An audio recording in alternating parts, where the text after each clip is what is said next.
রাজধানীর তেজগাঁও শিল্পাঞ্চল এলাকায় ৬ দফা দাবিতে সড়ক অবরোধ করেছেন ঢাকা পলিটেকনিকের শিক্ষার্থীরা। এতে সড়কে সৃষ্টি হয়েছে তীব্র যানজট। এই মুহূর্তে তেজগাঁও এলাকা থেকে যুক্ত হচ্ছেন সহকর্মী আমেনা হীরা। আমরা সরাসরি যুক্ত হচ্ছি তার সাথে। হীরা, শিক্ষার্থীদের সড়ক অবরোধের বিষয়ে আর কি তথ্য আছে আপনার কাছে, আমরা জানবো।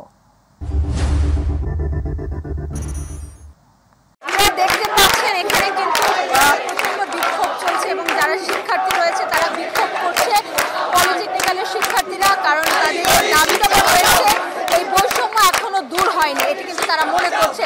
এবং আপনারা নিশ্চয়ই দেখতে পাচ্ছেন যে এইখানে কিভাবে স্লোগান দিয়ে তারা তাদের সাথে যে ঘটে অন্যায়গুলো সেই অন্যায়ের করছে এবং তাদের ৬ দফা দাবি রয়েছে।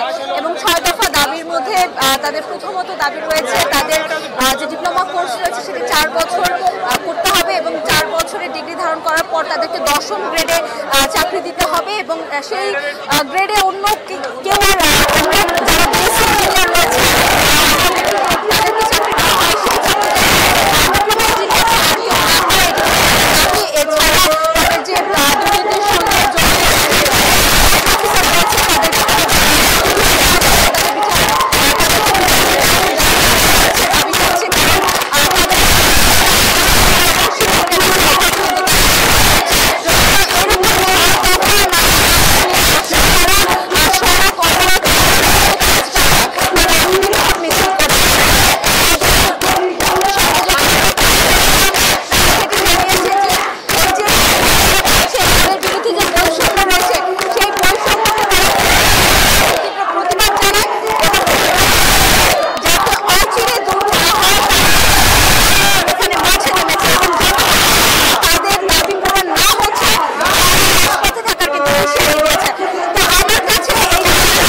হীরা, আপনাকে ধন্যবাদ।